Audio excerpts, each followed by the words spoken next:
अजित जी नमस्कार। नमस्कार। अजित जी, आपका स्वास्थ्य कैसे है? आप एक सीनियर सिटीजन हैं। इस स्वास्थ्य तो बढ़िया है। इस समय तो पूरा देश का स्वास्थ्य खराब हो रखा है। आशा करता हूँ कि जल्दी से जल्दी पेंडेमिक खत्म हो और सभी लोग सकुशल और स्वस्थ रहें। लेकिन आप खुद भी स्वस्थ है, दूसरों को स्वस्थ रखने के लिए जो कोशिश जारी रखा है आपने, लेकिन ये क्यों नहीं आपने प्रचार में लेके आता है? जो मीडिया आपको ढूंढना पड़ता है, लेकिन आज का दिन में नेता मीडिया को ढूंढते हैं, लेकिन आज आपको मीडिया ढूंढ रहा है, लेकिन आप मीडिया के सामने में नहीं। इसका वजह क्या है? मैं प्रचार पे विश्वास नहीं रखता। जो भी काम हो रहा है समाज के हित में, जो भी काम हो जाए वो अच्छा है। छोटा मोटा जो भी काम मैं कर पा रहा हूँ मैं कर रहा हूँ, कई सालों से कर रहा हूँ।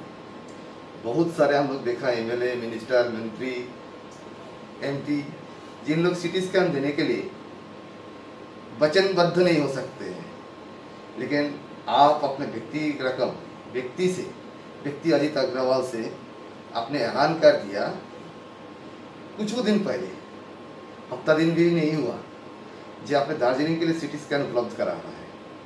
इसकी राज क्या है और इसकी लक्ष्य क्या है? नहीं छेत्री साहब, गत सोमवार को 31 तारीख को मैंने टेलीग्राफ अखबार में पढ़ा कि दार्जिलिंग शहर में कोई भी अस्पताल में सीटी स्कैन नहीं है। मुझे व्यक्तिगत रूप से अच्छी जानकारी है, क्योंकि मेरे बहुत से डॉक्टर मेरे मित्र हैं, कि जो ही चेस्ट में इन्फेक्शन पहुंचता है तब ये HRCT स्कैन बहुत ज़रूरी है, ये जानने के लिए कि हमारा नुकसान फेफड़े में कितना हुआ है। CT स्कैन के बिना वो जानना असंभव है। तो जो ही मैंने जब टेलीग्राफ अखबार में पढ़ा कि दार्जिलिंग में CT स्कैन मशीन नहीं है, तो मैंने उसी समय स्वास्थ्य मंत्रालय को, डिस्ट्रिक्ट मजिस्ट्रेट दार्जिलिंग को, GTA के एडमिनिस्ट्रेटर को मैंने लिखा कि यदि आप कहिए तो मैं आपको एक CT स्कैन मशीन उपलब्ध करा देता हूं, जो दार्जिलिंग अस्पताल में आप लगा के चलाइए। मेरी तरफ से आपको मैं मुहैया करा दूंगा। 1 करोड़ 10 लाख रुपया करीब उसका दाम पड़ेगा। मैंने सप्लायर GE कंपनी से बात भी कर ली थी। अब मैं इंतजार कर रहा हूं कि मुझे सरकार इसकी तरफ से जो भी कहेगा वो मैं करूंगा। देखिए, सिटी स्कैन की तो अभी ये हुआ है, लेकिन 2 दिन शायद 5 दिन भी नहीं हुआ, शायद अगला 7 दिन पहले अपने, आज तो शुक्रवार हो, संडे में अपने कुछ एक आइसोलेशन सेंटर के भी सिलीगुड़ी के बाजू में अपने संचालन कर रहा है, ऐसे भी सुनाई में आ गया। करीब 10 दिन पहले मैंने यहाँ जो अभी सिलीगुड़ी म्यूनिसिपल कॉरपोरेशन के एडमिनिस्ट्रेटर बोर्ड है, उनको मैंने कहा था कि यदि किसी भी तरह की लोगों की मदद कोविड-19 में मैं कर सकता हूँ तो मुझे बताइएगा। तो उन्होंने मुझे कहा कि एक सेफ होम की दरकार है। तो मेरा एक स्मृति भवन है, जो मैं अमित अग्रवाल स्मृति भवन मेडिकल कॉलेज के सामने मैं चला रहा हूँ। पिछले साल भी मैंने सरकार को दिया था, डॉक्टर और नर्सेज को उसमें रखा था। मैंने लायंस क्लब सिलीगुड़ी से बातचीत की और फिर हमने उसको एक सेफ होम में परिवर्तित कर दिया। 30 बेड हमने चालू कर दिया है, 30 बेड हम और चालू करने के लिए तत्पर हैं। सब कमरे हमने टीवी दे दिया है, सब कमरे में हमने ऑक्सीजन प्रोवाइड कर दिया है। हर तरह की सुविधा है। मैं खुद तो वेजिटेरियन हूँ, किंतु मैंने वहाँ पर नॉन वेजिटेरियन प्रोटीन फूड का अरेंजमेंट किया है और सब कुछ निःशुल्क है। देखिए, निःशुल्क आपने सब कुछ कर रहा है, लेकिन आपने एक अच्छा बात बोल दिया, ऑक्सीजन का भी उपलब्ध वहां पे करवा दिया। लेकिन दार्जिलिंग पहाड़ में अभी हाल ही, सिर्फ दार्जिलिंग पहाड़ नहीं, सारे देश में ऑक्सीजन की जो हाहाकार लगी है, जो अनकाल मची है, नहीं मिल रहा है, संकट दिखाई दे रहे हैं। तो दार्जिलिंग के लिए आपको ऑक्सीजन की समस्या समाधान के लिए कुछ ऐसे योजना आपने सोच के रखा आने वाला दिन के लिए? आजकल में जैसे आपने सिटी स्कैन की इतना कीमत दर, उतना पैसे से तो आपको कितना ऑक्सीजन आपने दिला सकता है दार्जिलिंग में? हर जिला में, हर हॉस्पिटल में 10 की 50-50 भी दे सकता है। ऐसा है छेत्री साहब कि मैंने चेष्टा किया था कि ऑक्सीजन कॉन्सेंट्रेटर यदि उपलब्ध हो जाए। कलकत्ता शहर में, बम्बई शहर में, दिल्ली शहर में अभी ऑक्सीजन कंसेंट्रेटर अवेलेबल नहीं है। फिर मैंने एक इम्पोर्टर से बात किया, दिल्ली शहर में वो इम्पोर्ट किया है। मैं आशा करता हूं कि आज शाम तक या कल सुबह तक मैंने 30 कॉन्सेंट्रेटर को ऑर्डर दिया है, तो यदि वो कॉन्सेंट्रेटर कल सुबह तक भी पहुंच जाते हैं दिल्ली से, तो मेरी इच्छा है कि 10 कॉन्सेंट्रेटर मैं दार्जिलिंग शहर में डिफरेंट ऑर्गेनाइजेशन के माध्यम से लोगों को मदद करूं। मतलब आपने ये भी सोच के रखा है, लेकिन हम तो अपना तरफ से क्वेश्चन रखा था जो ऑक्सीजन का इशू लेकर, जब आपने ऑक्सीजन अपना ये सेव होम के बारे में बोला, इसीलिए हम पूछा था आपको, लेकिन आपने इतना भी सोच के रखा आपने दार्जिलिंग के लिए। लेकिन रजत जी, आपके दार्जिलिंग के साथ इतना पुराना ताल्लुकात है, लेकिन दार्जिलिंग से आपने इतना प्यार रखते हैं, इसका वजह क्या है? सिर्फ बिजनेस कि अपना दिल से भी कुछ उनको प्यार है इसीलिए? नहीं छेत्री साहब, देखिए मैं आज जो कुछ भी हूँ उस दार्जिलिंग जिले की बदौलत ही हूँ। 1971 में मैं इस दार्जिलिंग जिले में आया था पढ़ाई कंप्लीट करने के बाद, और उस समय मेरे पास 2 चाय बागान थे, आज मेरे पास 8 चाय बागान है और बहुत सी इंडस्ट्री है, सब जो मैंने इसी जिले के माध्यम से पाया है। I am the son of the soil. तो यदि सिलीगुड़ी शहर में तो सब चीज़ की उपलब्धता हो जाती है, ये शहर बड़ा है, वायु मार्ग से जुड़ा हुआ है। दार्जिलिंग शहर में हर चीज़ की उपलब्धता नहीं है, तो मुझे लगा कि ऑक्सीजन कंसंट्रेटर दार्जिलिंग शहर में कम होंगे, तो मैं मंगा के यदि ऑक्सीजन दार्जिलिंग शहर में दे सकूं तो मुझे खुशी होगी। लोगों का जीवन यदि उससे बच सकेगा तो मुझे खुशी होगी।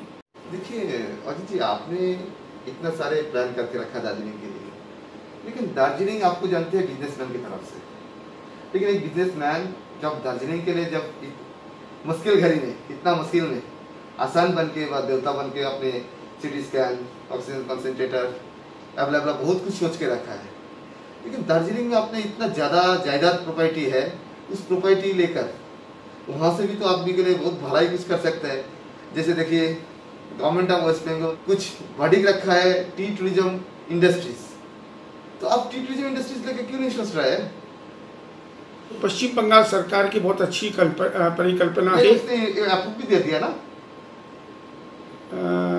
गवर्नमेंट ऑफ इंडिया का लैंड को लेके कोई अधिकार नहीं है। लैंड जो है वो पश्चिम बंगाल सरकार के क्षेत्र में ही आता है। तो अलग अलग सरकार ने 2005 में, 2011 में और अब 2019 में टी टूरिज्म को लेके अलग अलग प्रपोजल सरकार ने दिया है। हम लोगों ने भी अपना प्रपोजल सबमिट किया है, जो वेस्ट बंगाल गवर्नमेंट ने अप्रूव कर दिया है बहुत शीघ्र ही। मतलब दार्जिलिंग तो देखिए मैं 1962 से जाता हूँ, जो दार्जिलिंग 1962 में था वो दार्जिलिंग आज नहीं रह गया। जो दार्जिलिंग की हरियाली थी आज वो कंक्रीट जंगल में बदल गया है। दार्जिलिंग में एक 5 सितारा होटल पहले ओबेरॉय का हुआ करता था, वो भी बंद हो गया है। तो दार्जिलिंग में जो टूरिस्ट आना चाहते हैं ना, उनके पास अच्छा होटल ना होने के कारण नहीं आ पाते हैं। तो इसलिए एक 5 सितारा होटल दार्जिलिंग में खोलने का मैंने सोचा है, और उसके साथ साथ एक हॉस्पिटल बनाऊंगा, एक बहुत अच्छा स्कूल बनाऊंगा, और मेरी चेष्टा ये रहेगी यदि कोई फ्रंटल ऑर्गेनाइजेशन मुझे मिल जाए जो उसको चला सके, तो no profit no loss basis में मैं उस हॉस्पिटल और स्कूल को चलाना चाहूँगा। मतलब आपने दार्जिलिंग के लिए इतना सोच कर नो प्रॉफिट नो लॉस जो बोल रहे हैं आपने, स्कूल और हॉस्पिटल जो आज का दिन में शिक्षा एक अहम भूमिका रखते हैं देश को आगे बढ़ाने के लिए, और चिकित्सा स्वास्थ्य सेवा के लिए जो आपने सोच बना के रखा, ये सोच में अब कब कामयाबी ले आएंगे, कामयाबी लेने के रास्ता में है, तो कब तक दार्जिलिंग वासी को ये उपलब्ध हो सकता है आने वाला दिन में? ये तो लॉन्ग में, यदि सब कुछ ठीक ठाक रहा तो हॉस्पिटल और स्कूल तो अगले 3 सालों में चालू हो जाएगा। हाँ जी। हॉस्पिटल के लिए तो मैंने एडवर्ड फाउंडेशन को रिक्वेस्ट भी किया है, यदि वो 20 या 25 बेड का हॉस्पिटल इमीडिएटली चालू करना चाहें तो मैं 1 साल के अंदर बना के दे दूंगा। 1 साल के अंदर में आपको हॉस्पिटल बना दे देंगे? हमें 1 साल के अंदर 25 बेड का हॉस्पिटल बना के दे दूंगा। अग्रवाल साहब, आपने इतना अच्छा, इतना सोच रखा दार्जिलिंग के लिए, इतना थिंकिंग रखा, लेकिन अग्रवाल साहब एक चीज आपको हम बोलूं, दार्जिलिंग सब डिविजन में बहुत सारे ऐसे मुद्दा घाट है जो शोषण बोलते हैं, जिसकी बेहाल है, बहुत खराबी परिस्थिति है, उसमें आप कुछ नजर देंगे? सिलीगुड़ी में एक शमशान घाट का प्रपोजल मेरा बहुत पहले दिया हुआ था।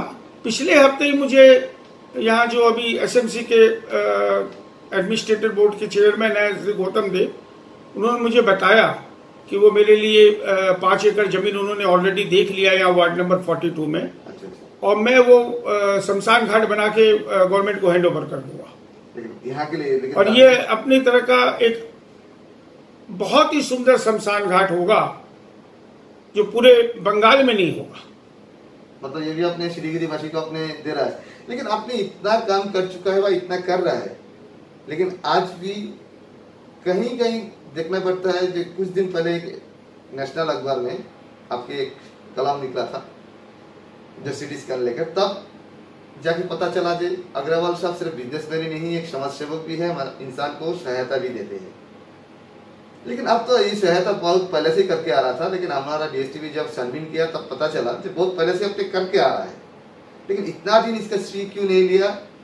आज डीएसटीवी को टाइम देने के वक्त आपको कुछ कहना दिल से, अब क्या कुछ करने चाहते हैं अपना क्षेत्र के लिए? आप बोलते हैं दार्जिलिंग अपना सिलीगुड़ी भी दार्जिलिंग में पड़ते हैं, आप दार्जिलिंग ग्रेटर दार्जिलिंग को अपनी हेल्प करते हैं। मैं दार्जिलिंग जिले की बात कर रहा हूँ, क्षेत्रीय ग्रेटर दार्जिलिंग के अपने साथ देते हैं। लेकिन स्पेशली आपने एक बात कहा था, दार्जिलिंग हिल से आज आपने अग्रवाल साहब बनने के लिए इतना बड़ा औहदा में पहुंचने के बहुत बड़ा जगह दिया आपको। उस जगह से, उस सिंपैथी से अब स्पेशली दार्जिलिंग के लिए कुछ करने के अलग कुछ सोच रहा? दार्जिलिंग शहर में तो कोई इंडस्ट्री नहीं हो सकती क्षेत्रीय साहब। दार्जिलिंग शहर को टूरिज्म के रूप में ही आगे बढ़ाना पड़ेगा। आज 40 साल पहले वहाँ लेबोंग रेस कोर्स में घोड़ा दौड़ा करता था, जो कि बंद हो गया। यदि हम वहाँ पर घोड़ा दौड़ा सके, दोबारा कुछ कर सके, तो दार्जिलिंग वर्ल्ड मैप में दोबारा आ जाएगा। आज लोग आते हैं, सिक्किम चले जाते हैं, लोग आते हैं और कहीं चले जाते हैं, पर दार्जिलिंग शहर में कोई नहीं जाना चाहता, बिकॉज दार्जिलिंग बहुत कंजेस्टेड हो गया है। तो एक बेहतर दार्जिलिंग बनाना पड़ेगा, एक दार्जिलिंग नया दार्जिलिंग बनाना पड़ेगा, ताकि लोगों को आके वहाँ खुशी मिले, लोगों को आके आनंद मिले। तो दार्जिलिंग के जो रेसिडेंट्स हैं उनका रोजगार बढ़ जाएगा, उनकी इनकम बढ़ जाएगी। 365 दिन लोग दार्जिलिंग आने लग जाएंगे। अब सिर्फ गर्मियों का लोग इंतजार नहीं करेंगे। तो आपको पूरा इंफ्रास्ट्रक्चर दार्जिलिंग का सुविधा कर देना पड़ेगा। आज दार्जिलिंग में अस्पताल नहीं है, कोई टूरिस्ट आके यहाँ बीमार पड़ जाए तो 5 स्टार हॉस्पिटल की व्यवस्था नहीं है। एक बहुत अच्छा हॉस्पिटल यदि यहाँ बन जाए तो बहुत अच्छी सुविधा हो जाएगी। लेकिन एक चीज आपको शायद हम लोग चैनल से कुछ पता चला, आपका गार्डन में अभी ऑर्का स्ट्रेंथ एकदम ही कम है। दूसरा गार्डन से जो दार्जिलिंग पहाड़ में जो आपने गार्डन रखा है, कंचनव्यू शायद गार्डन का नाम, आई थिंक यस, वो गार्डन का ऑर्का स्ट्रेंथ एकदम कम है, शायद 100 से भी बिलो है शायद। यस, लेकिन वो गार्डन इतना बड़ा गार्डन है, वो गार्डन का बहुत सारे जमीन इंक्रोचमेंट हो रहा है, वो बहुत जमीन बेदखल हो जा रहा है। वो जमीन से कुछ कारोबारी चल रहा है, हम लोग से सुनने में आया। लेकिन आप गार्डन मालिक की हैसियत से आपने अभी तक क्यों स्टेप नहीं उठाया कि आप वो भी क्षेत्रीय साहब? मैंने 10 महीने पहले ही सरकार को लिखा है कि यहाँ वर्कर कम हो गए हैं, जमीन ज़्यादा है, कुछ जमीन सरकार मुझसे ले, मैं उनको देने को तैयार हूँ। जो गार्डन के वर्कर है उनको पट्टा दे दे, जो लैंडलेस पीपुल है दार्जिलिंग के उनको पट्टा दे दे, और बाकी का जमीन सरकार को मैंने कहा कि कुछ आप हॉस्पिटल बनाइए, कुछ मैं हॉस्पिटल बनाता हूँ, कुछ आप घर बनाइए, कुछ मैं घर बनाता हूँ। दार्जिलिंग को एक बेहतर नया रूप दें, पर उसको लेके आज ज़्यादा बात कर नहीं पा रहा हूँ मैं।